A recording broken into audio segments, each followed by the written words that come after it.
Testemunho CCB, jovem curou amiloidose na oração, Congregação Cristã no Brasil. Meu nome é Lucas, tenho 24 anos, e hoje venho compartilhar com os irmãos um testemunho que só o Senhor poderia ter escrito em minha vida. Não é um relato qualquer, mas uma história de dor, fé, orações incessantes e, acima de tudo, da misericórdia de Deus, que me tirou de um poço profundo e me deu uma nova chance de viver para a sua glória. Que este relato fortaleça a fé de cada irmão que ler, pois o mesmo Deus que me curou é o mesmo que ouve as súplicas de todos os que o buscam em verdade. Tudo começou há cerca de 2 anos, quando eu ainda trabalhava como ajudante em uma pequena marcenaria na cidade. Era um jovem saudável, forte, cheio de planos. Casado havia pouco mais de 1 ano com a minha esposa, Ana, que sempre foi minha companheira nas orações e nas lutas. Não tínhamos filhos ainda, mas sonhávamos com o dia em que o Senhor nos abençoaria com uma família.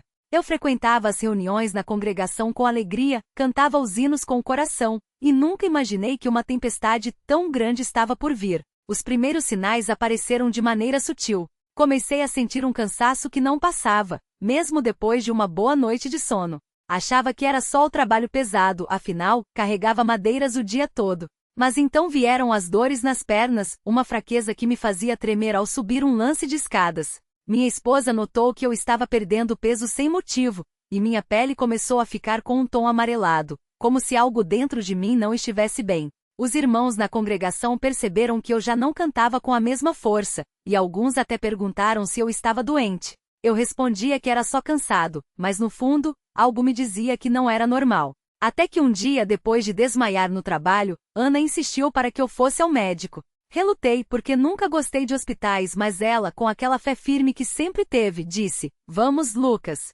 Se for coisa simples, glória a Deus.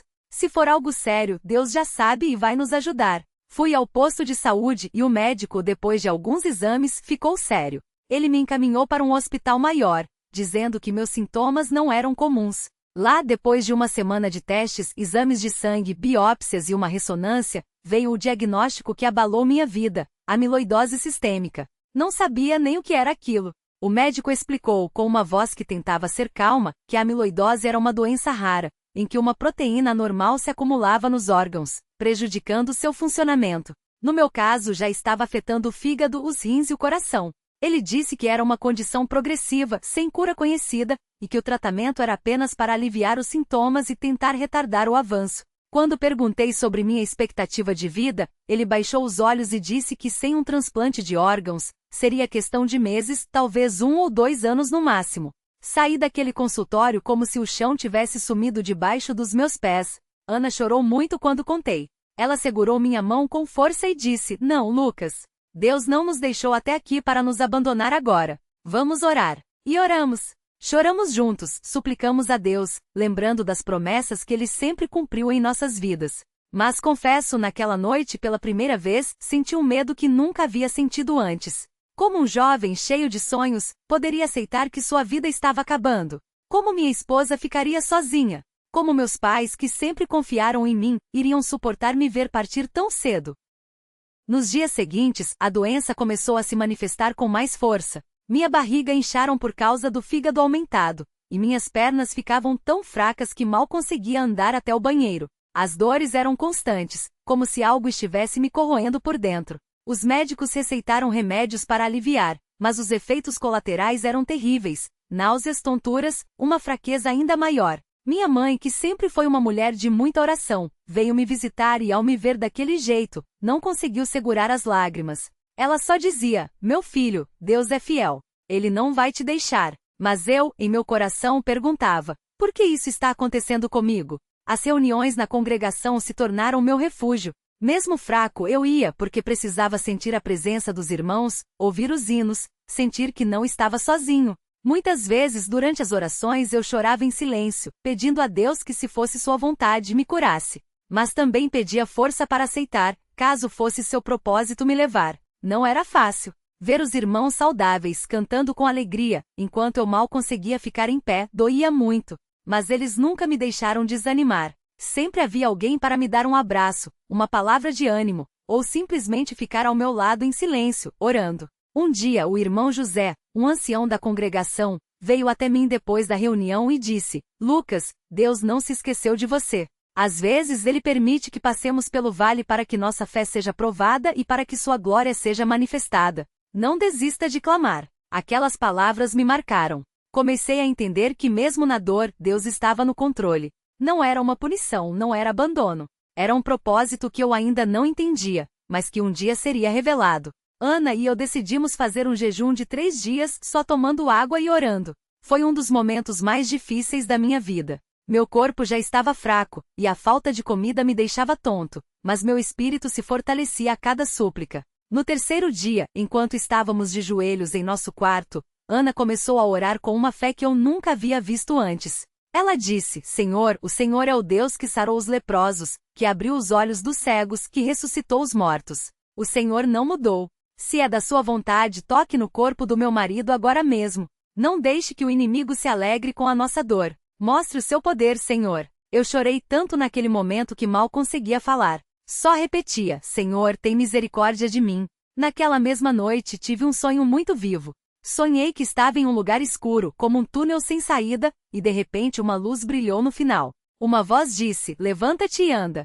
Acordei suando, com o coração acelerado, mas com uma paz que não conseguia explicar. Contei o sonho para Ana e ela, com os olhos cheios de lágrimas, disse: Isso é de Deus, Lucas. Ele está falando conosco. No dia seguinte fui ao médico para mais um check-up. O médico, ao me examinar, ficou surpreso. Meu fígado estava menor, as dores nas pernas haviam diminuído, e meu coração, que antes apresentava arritmias, estava batendo de maneira mais regular. Ele pediu novos exames, achando que poderia ser um erro. Mas os resultados vieram.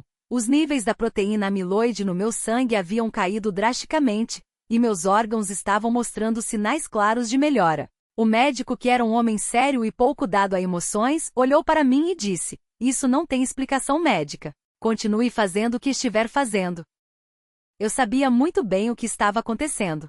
Deus havia ouvido nossas orações. Não foi um processo instantâneo, mas uma cura progressiva, como se o Senhor estivesse restaurando meu corpo pouco a pouco, para que eu não duvidasse de que era Ele quem estava agindo. Cada dia que passava, eu sentia mais força. Voltei a comer normalmente, a andar sem dor, a trabalhar. Os médicos, espantados, disseram que era um caso raro de remissão espontânea, mas eu e Ana sabíamos a verdade. Era a mão de Deus sobre a minha vida. Um mês depois fiz novos exames e o diagnóstico foi claro. Não havia mais sinais ativos de amiloidose. Meus órgãos estavam funcionando normalmente, e os médicos me deram alta, dizendo que eu não precisava mais de acompanhamento constante.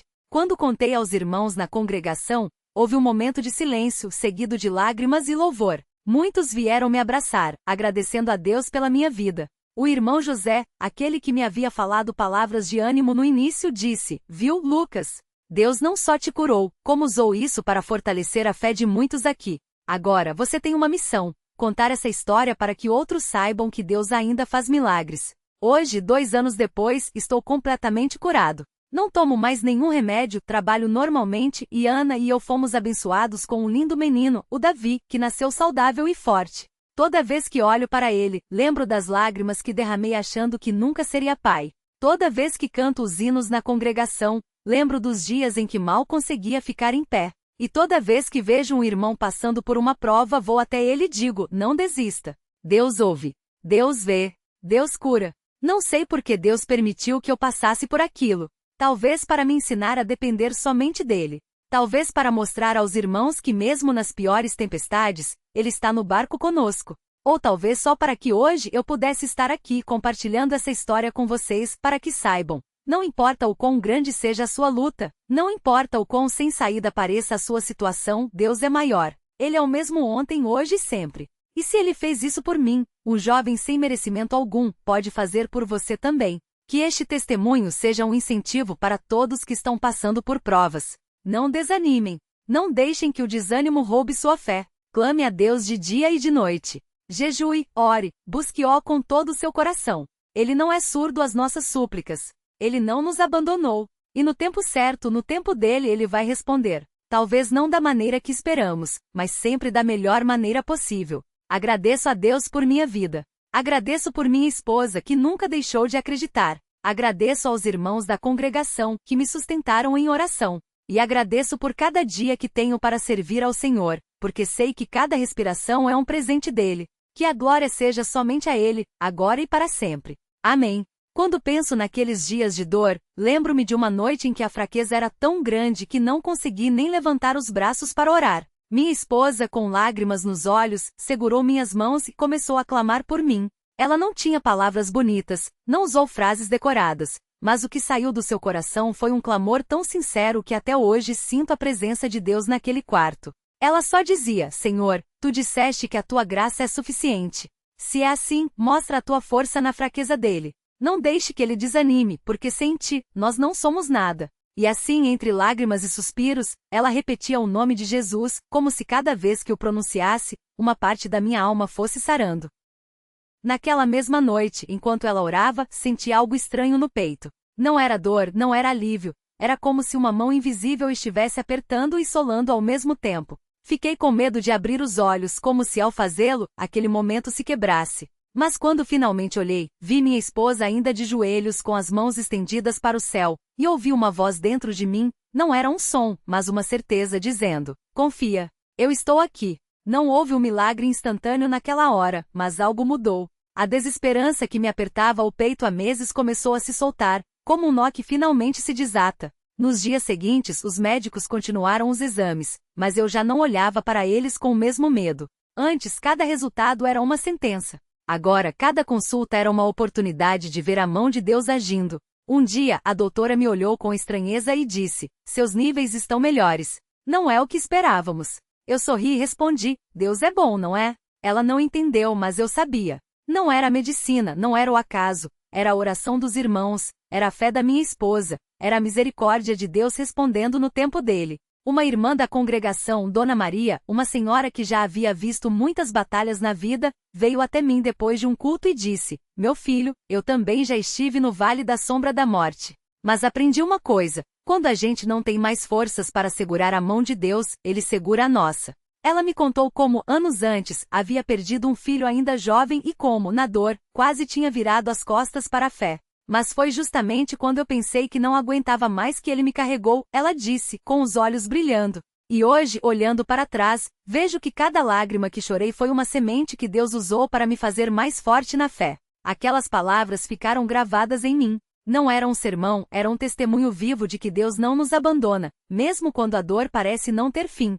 Um domingo, durante o culto, enquanto cantávamos o hino Jesus, Tua Misericórdia, senti uma dor aguda no corpo, como se algo estivesse sendo arrancado de dentro de mim. Caí de joelhos no meio dos irmãos, e todos começaram a orar. Não gritei, não chorei, só senti uma paz tão grande que não conseguia me mexer. Quando finalmente me levantei, a dor havia desaparecido. Não foi um alívio temporário, foi como se algo tivesse sido tirado de mim para sempre. Naquela noite sonhei com um rio limpo, e uma voz dizia: bebe desta água, porque ela te purificará. Quando acordei soube que Deus havia me tocado. Mas a batalha não terminou ali. Ainda havia dias de cansaço, ainda havia exames, ainda havia momentos em que o medo tentava voltar. Mas agora eu tinha uma certeza: Deus não me havia curado para eu esquecer dele, mas para que eu aprendesse a viver cada dia dependendo totalmente dele. Comecei a jejuar mais, a buscar mais a presença de Deus nas madrugadas, a ler a palavra não só como obrigação, mas como alimento. E quanto mais eu buscava, mais ele se revelava. Não em visões grandiosas, mas nas pequenas coisas, no sorriso de um irmão que não sabia da minha luta, na palavra certa de um ancião no momento exato, na paz que invadia meu coração quando eu menos esperava. Um dia, o médico me chamou para um exame final. Ele olhou para os papéis, olhou para mim e balançou a cabeça, incrédulo. Não há mais sinais da doença. É como se nunca tivesse existido. Eu não pude conter as lágrimas. Não eram lágrimas de alívio, mas de gratidão. Saí do consultório e fui direto para a congregação. Não tinha culto naquele dia, mas eu precisava estar ali, no lugar onde Deus havia me sustentado. Sentei-me nos bancos vazios e comecei a agradecer, não com palavras bonitas, mas com o coração transbordando. Senhor, eu não merecia isso. Eu não merecia a tua bondade. Mas tu me deste não só a cura, mas uma nova chance de te servir. Que eu nunca esqueça deste dia. Que eu nunca deixe de te buscar, mesmo quando a vida estiver fácil. Passaram-se os anos e hoje, quando vejo meu filho brincando no pátio da congregação, quando ouço cantar os hinos com sua vozinha pura, sinto que Deus me deu muito mais do que uma cura, Ele me deu um propósito. Cada vez que um irmão novo chega com o coração quebrado, Cada vez que um jovem desanima na fé, cada vez que uma família passa por uma prova, eu me lembro daqueles dias e digo: Deus não nos prometeu uma vida sem dor, mas prometeu estar conosco em cada uma delas. E se Ele esteve comigo no vale mais escuro, vai estar com você também. Às vezes ainda sinto um leve cansaço no corpo, como um lembrete de que aquela batalha existiu. Mas já não é mais um peso, é um sinal de que Deus me tirou das trevas para a sua maravilhosa luz. E quando isso acontece, eu fecho os olhos e agradeço. Obrigado, Senhor, por não me deixar ir embora antes de ver tua glória. Obrigado por cada cicatriz, porque elas me lembram que tu és o Deus que ressuscita o que estava morto. Hoje, quando oro pelos enfermos na congregação, não oro como alguém que nunca sofreu. Oro como alguém que sabe o que é sentir o corpo falhar, a esperança se esvair e mesmo assim, ver a mão de Deus agindo. Oro com fé não porque eu seja forte, mas porque Ele é. E quando vejo um irmão receber a cura, quando ouço um testemunho de livramento, meu coração pulsa de alegria, porque sei que o mesmo Deus que me levantou está agindo novamente. Não sei quantos anos ainda terei nesta terra, mas sei que cada dia é uma oportunidade de servir ao Senhor com gratidão. Se amanhã a doença voltar, se outra prova vier, não terei medo, porque já sei que Deus não muda. Ele é o mesmo que me segurou quando eu não tinha forças, o mesmo que ouviu o clamor da minha esposa, o mesmo que usou irmãos simples para me sustentar em oração. E se Ele fez isso por mim, pode fazer por qualquer um que o buscar de todo o coração. Por isso, irmão, irmã, se você está lendo isto e sente que sua fé está fraca, se a dor parece não ter fim, se as respostas demoram, eu te digo, não solte a mão de Deus. Mesmo que você não sinta nada, mesmo que as circunstâncias digam o contrário, Ele está ali. Ele está ouvindo. Ele está agindo. E no tempo dele, no jeito dele, Ele vai te responder. Talvez não da forma que você espera, mas da forma que você precisa. Que este testemunho não seja apenas uma história, mas um chamado para que todos nós busquemos a Deus com mais fervor, com mais fé, com mais gratidão. Porque Ele é digno. Ele é fiel. E Ele nunca falha. Que a glória, a honra e o louvor sejam dados a Ele, agora e eternamente. Amém.